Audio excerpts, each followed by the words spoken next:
Namaste. Hello, how are you?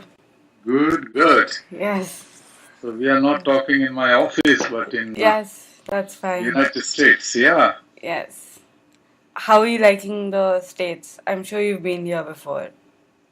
Yes, of course. I have been several times, dozens of times. I was in New York for some side meetings with UN. Oh, okay. And then I came for some meetings here in DC. That's good. So when is Modi's speech? I think it's supposed to be today, Yeah, but I don't know what time. yeah. I think it's an hour or so, but we can speak now. Okay, early. Yes. Okay. So how are you doing I'm back good. in New York? I'm in Syracuse, New York. Very good. Yes. Firstly, my question is, what encouraged you or inspired you to work towards elevation of child labor?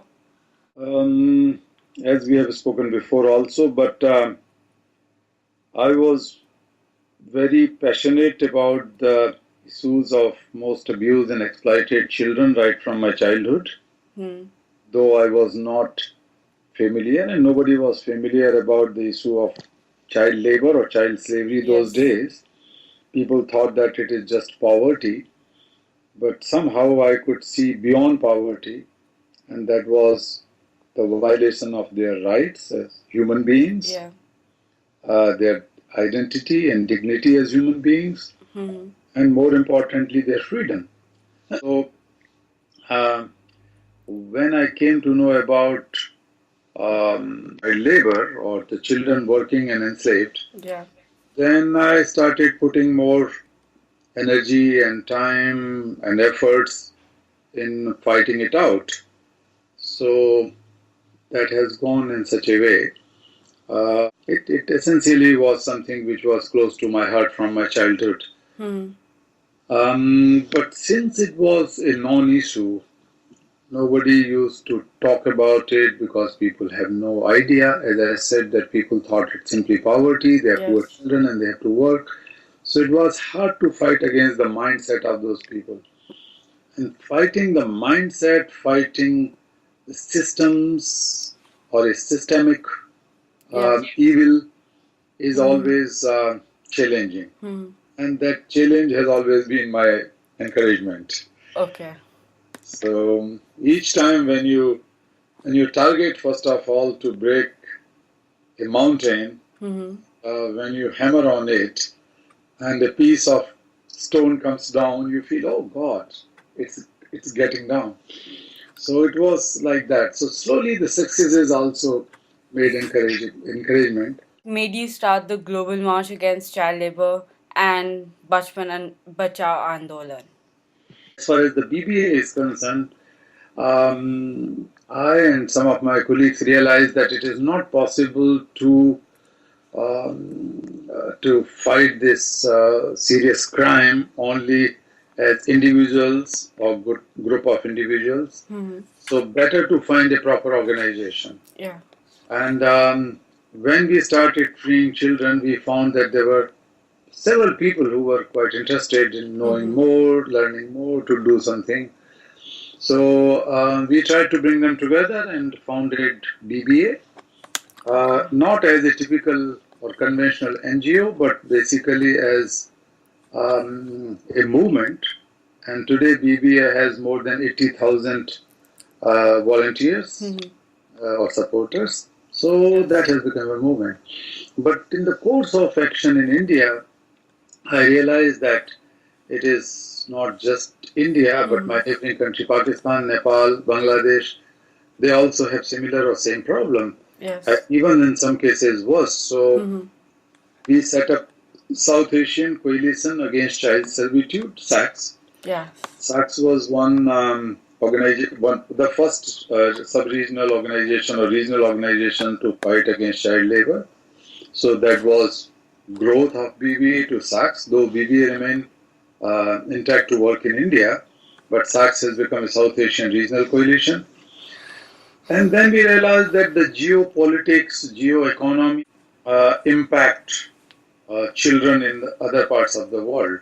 And when, especially when this whole globalization of markets and economy, Yes. production is being globalized, we realize that we cannot solve the problem sitting in one country or just talking of one country's policies and programs. We have to influence the global policies. And unfortunately, there was no law to combat the worst forms of child labor like slavery, bonded labor, until 1999 actually. So in 1997, some of the like-minded groups realized that we should build a worldwide movement. And that's why we decided to go for a real march. So that Okay. was the global march across 103 countries, Wow. which went on in three phases from Latin America, Asia, and Africa, Mm-hmm. and ended up in Geneva with the specific demand to introduce and pass an international legislation against worst forms of child labor. And that has been a great success, mobilizing millions of people. Yes. And finally, it has become Global March Against Child Labor. So Mm-hmm. now everybody decided to continue as a big platform or coalition of NGOs, unions, etc. So it's the formation of Global March. So is this march happen like regularly, or it was just one time that happened? The big march happened only once, Okay.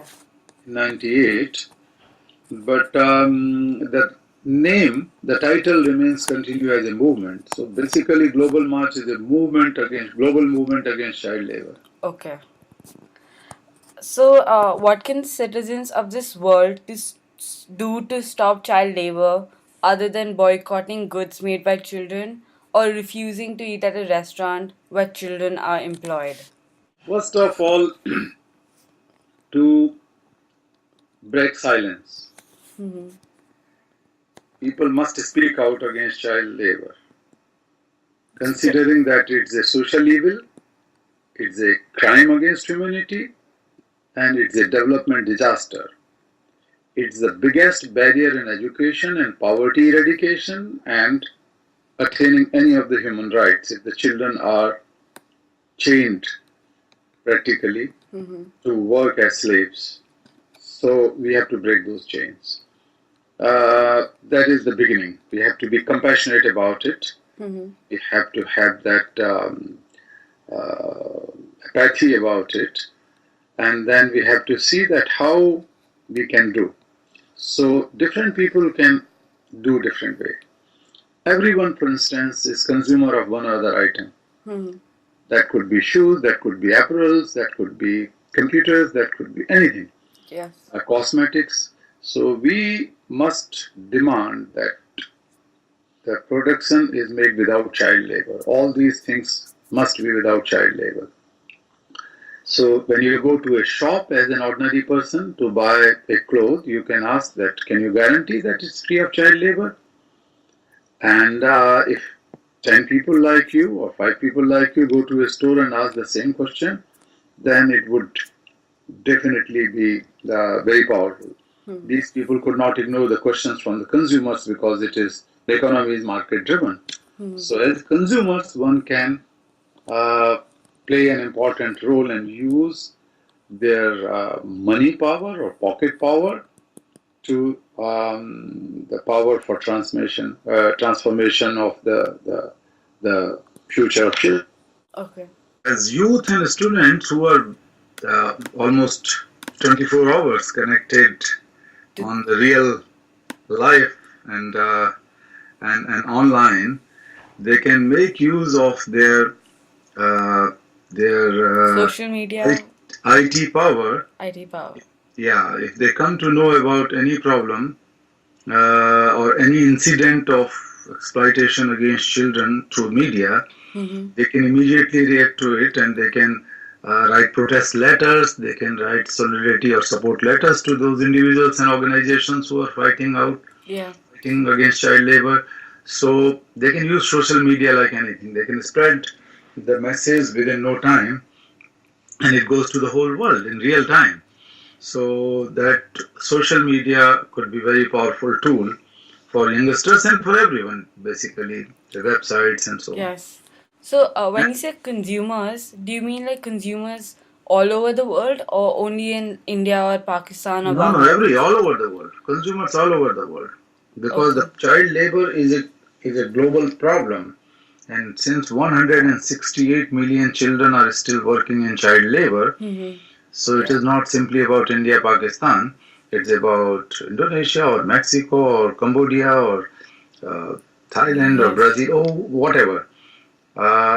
So the consumers everywhere, as well as the consumer in the West, Mm-hmm. because consumer in the exporting and producing countries and consumers in the buying countries or importing countries, they Yes. are much more powerful actually. If the Americans keep on Yes. asking the question, or Europeans keep on asking the question to their stores, Yes. then it will have a A big, greater impact and yeah. okay. In your previous interview, you said that to employ children is illegal, immoral, and unethical. Why do you think so? It's illegal because the international law clearly defines that child labor up to the age of 14 is not permitted. Mm-hmm. Another international law defines that child labor up to the age of 18 in any hazardous occupations is illegal.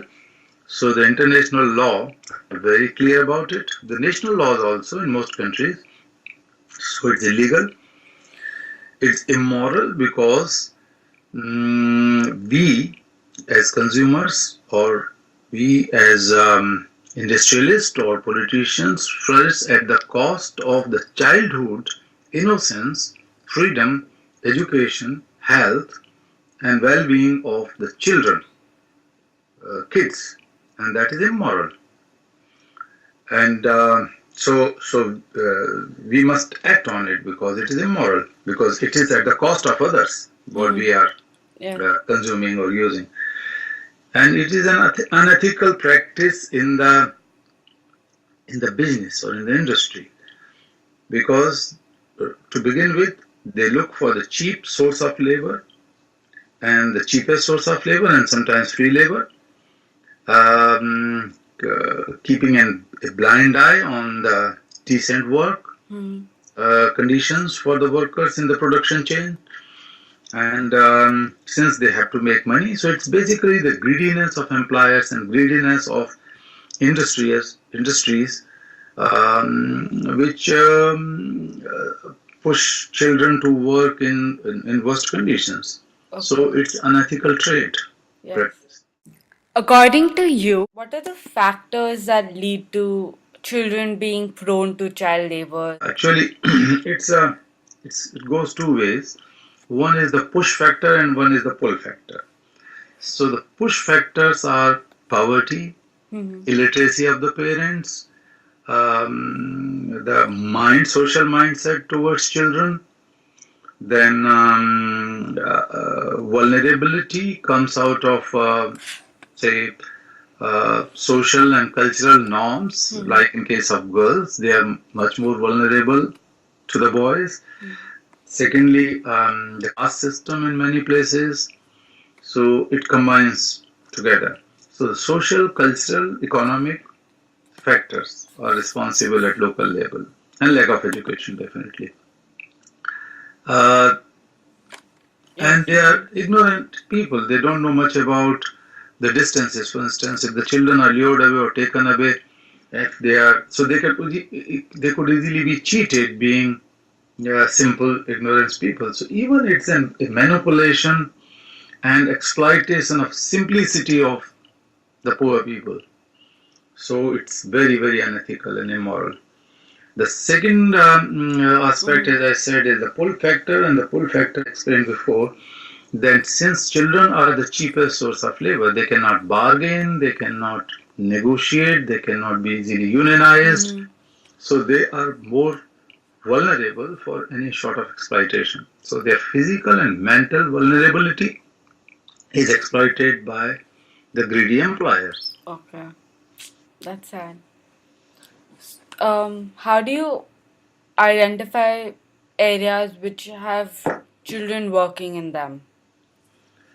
Well, almost 60% of the children globally work in agriculture sector, and that is difficult to reach, hard to reach. They work in remote areas in the economy, and then the children work in informal economy mostly in sweatshops, in small workshops, in Yes. domestic help, street restaurants, things like that, places like that. Okay. So what philosophy do you live by when times look bleak? I believe in one thing that there is no place for slavery in any civilized world, and it has to go, it will go, and it will go through us. So I, I have a strong conviction on one hand, but a strong belief in myself and in the society that this is not going to continue. It must end and it will end. You've been working with child labor for a really long time, and another question for you is that why did you target the carpet industry, and when did you come up with the brand Rugmark? Drug mark, yeah. The carpet industry, in fact, because it was freeing children from slavery, but on the other hand, larger number of children were entering into bonded labor, slavery, and child labor. So that's why I launched the consumers campaign. The idea of launching a consumers campaign came out of this pressure Okay. or this a kind of compulsion. So that has been a successful campaign. But I was not against total boycott of all carpets or total ban against all carpets. So the consumers also need carpets. So what was the solution? So I prescribed a solution, of course, in turn was a big challenge for me and my colleagues to develop, was to have a labeling system on the rugs free of child labor. But there was no system available that time in any country or on any product. So we had to work hard to devise that whole system of monitoring and certification and labeling in the name of rug mark. Now it is popularly known as Good V. Yes. Perhaps visit to our ashram. Where is your ashram located? One is in Delhi, but the better one, the bigger one is in, not better, I would say. The bigger and long-term rehabilitation center is on the way to Jaipur. Okay. So it's Delhi Jaipur Road. So what do you do with like if you, for example, you identify, okay, and you go to an area and see like many child workers. So how do you like contact them and like how do you like bring them to these ashrams? No. First You don't of really. all, What do you do in the parents, the ashrams? whole process is the identification. Means the parents normally complain that their children are missing, the children are stolen, children are trafficked, children are held in bondage somewhere. So on the basis of that information, or the basis of other information coming in the media, or sometimes through other people, or sometimes we do our own research. So the information about some children is the basis of liberating them from slavery. So we conduct secret raids and rescue operations and liberate them. Then they they are entitled for rehabilitation benefits. So we fight for that with the government agencies, but it takes time. So we think that some of the children are vulnerable to be susceptible to go back to similar or even worse conditions. We ensure that they can be given long-term rehabilitation and education. And so these are the children who are brought to ashram, Okay. who are freed by us in the past or withdrawn from child labor. Okay. So, sorry, one last question. Do parents play a role in sending these children to work illegally, or it's the children who are like abducted and taken without the parents knowing? Actually, uh, it's both or many things, many factors. As I said before, that the trafficking is done by exploiting and cheating, and the parents. The parents are cheated Okay. Oh. by the labor recruiters, which are basically traffickers. They are made false promises. They are given some sort of advance money and shown rosy dreams, and eventually the children end up in slavery. Sometimes the children are just kidnapped or stolen. And in some other cases, the parents, being illiterate, ignorant, poor, Yeah. sometimes the father is drunkard. Mm-hmm. He's spending money on things like traditional customaries, like the death feast, the feast after death, or sometimes a father borrows money for the marriage of his daughter, and the son is placed to work. So these kind of things also there. So it's a combination of all these factors. Okay. Is there any message you would like to convey to the citizens of the world? Well, I'm not a priest. I'm not a teacher, so I can't say anything. But something which I always practice, that there is a child inside me, and that should not die. Okay. Yes. Thank you for your time. Thank Good, you. lovely. It was nice talking to you. Thank you. And thank you for all the information you gave. So see you in India. Yes. See you soon. Thank you. And have a safe trip back home. Yeah. God Thank bless. you. Thank you. Bye.